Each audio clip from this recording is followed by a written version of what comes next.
ए जान, हमार सोचल सपना तो उजड़ गई। हम जाना तानी कि तू चाहेलू हमके, लेकिन भगवान के कुछ और मंजूर भइल।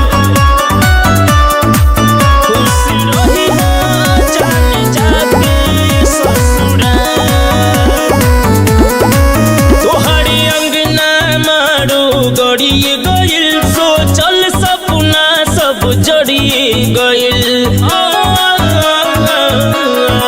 तोहरे अंगना मारो गड़िए गइल सोचल सपना सब जड़िए गइल।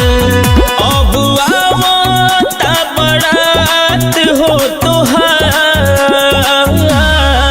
खुश रही हो जान जाके ससुराल।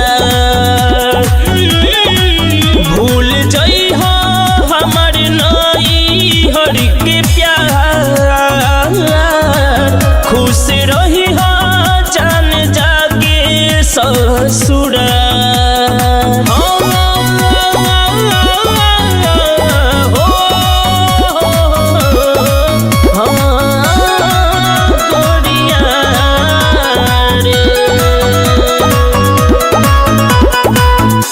याद जानी करी हो सोना पहले के बात हो, समय के कारण तो से छूटतावे साथ हो, याद जानी करी हो सोना पहले के बात हो, समय के कारण तो से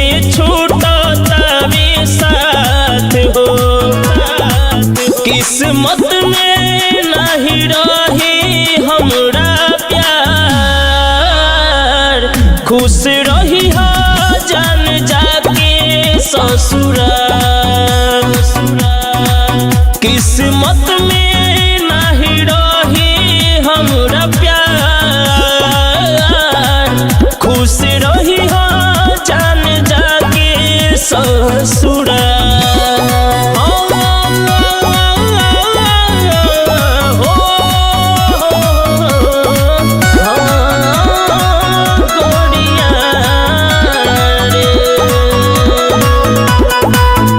जब ले जियब तब ले जान मिल तो सियाई, वादा बट जान तोहके कबो ना भुलाई,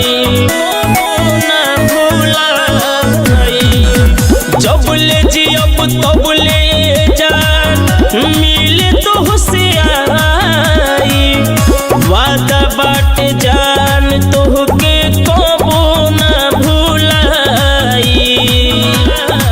जन भूलई हो पिट्टू गोलुआ के प्यार,